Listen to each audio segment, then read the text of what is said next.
La France compte des milliers de châteaux, de palais, d'églises, de jardins et de musées, aussi bien aux alentours de Paris qu'au cœur de nos provinces, qu'il faut entretenir, préserver, mettre en valeur et restaurer.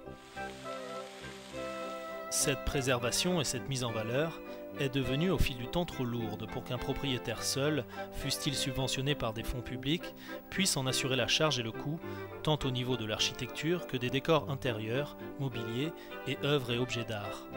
Depuis un siècle, sans que le grand public ne le sache, le mécénat et la philanthropie, principalement d'origine américaine, ont investi des sommes importantes au secours du patrimoine historique et culturel français. Mais d'où vient cette philanthropie américaine ? Et quels ont été les premiers Américains à s'intéresser à la France? Alexis de Tocqueville, lors de son séjour aux États-Unis en 1931, fut frappé par la force de l'esprit de philanthropie qui caractérisait la nouvelle démocratie américaine. Les habitants et les communautés du Nouveau Monde comptaient avant tout sur eux-mêmes avant de se tourner vers l'État ou les institutions religieuses pour s'entraider et favoriser l'émergence des arts et de la culture. La guerre de 14-18 a laissé une bonne partie de l'est de la France en ruine, et notamment la ville de Reims, dont la célèbre cathédrale avait essuyé des bombardements et dégradations. Le riche héritier américain John Rockefeller Jr., qui a combattu en France, s'est ému de l'ampleur des destructions autant que de la beauté du patrimoine français, qu'il considérait comme faisant partie du patrimoine universel. Après Reims, ses actions de restauration l'ont conduit à Versailles, et en particulier dans les jardins.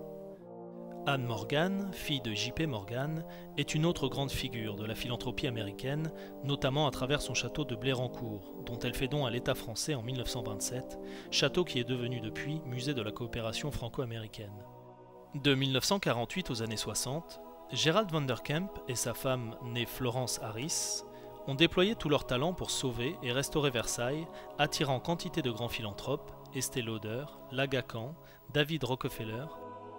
En 1983, Mona Bismarck a légué sa fortune, qui comprend l'hôtel Lambert sur les rives de la Seine, au profit du développement des arts en France et de l'amitié franco-américaine. De 1918 à nos jours, il y a peu de monuments ou musées qui n'aient reçu à un moment ou à un autre l'aide de philanthropes ou fondations américaines. Celles-ci se sont progressivement développées et structurées et ont étendu leurs actions au secteur de l'éducation, de la science et de l'entraide sociale.